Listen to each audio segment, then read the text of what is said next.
Io ho a che fare veramente con franco dei deficienti. Volevi il video clickbait? Madonna però. Non vuoi il video clickbait?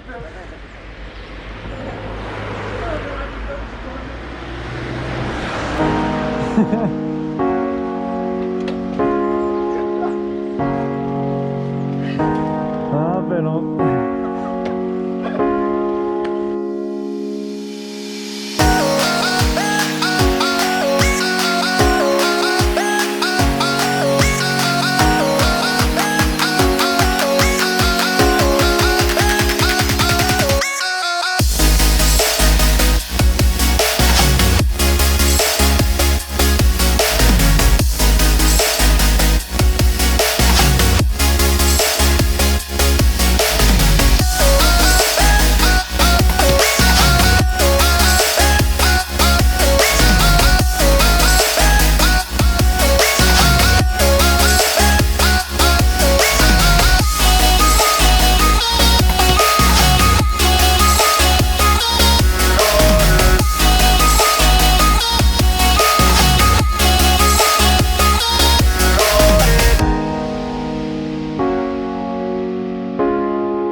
Ti insegna tutte le traiettorie, perché ti quel davanti va bene, lui va bene, non è quel col K, ti fa tutte le traiettorie sbagliate, cornuto. Lui ce l'ha da poco.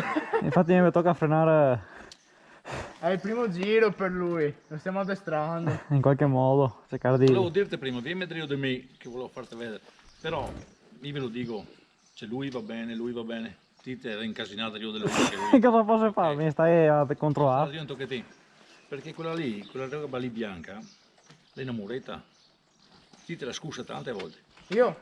lui da trio. Ah, anche io ogni tanto.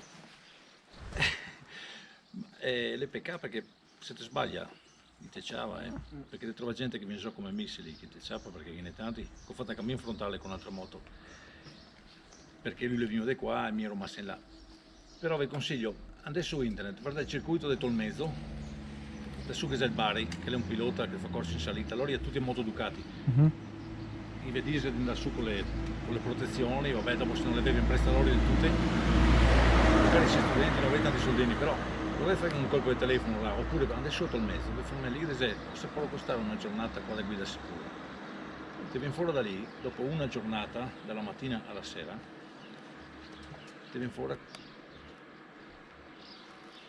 ti comincia a guardare lungo, perché lui guarda per terra, lui guarda messo da qua a riga lì per terra, perché ha pure il gerin, perché ha pure quel robellino. E il gerin se l'è, te va per terra in ogni caso, non è che ti salvi, cioè ti deve guardare sempre lungo e le traiettorie figurartele prima, allora la moto la fa quel che deve te. Se te guarda per terra la chiude, se te guarda alto la alta, cioè. Però ecco, fai un giro, per curiosità, devi mandare il mio di fare 3, fino a toccare per terra perché avevo altre moto, adesso questa qua da 2 anni. Però le peccato perché sbagliare le traiettorie, primo ti comincia a guidare male. E se ti sbaglia, che sbaglia anche un altro, ti trova pronto soccorso.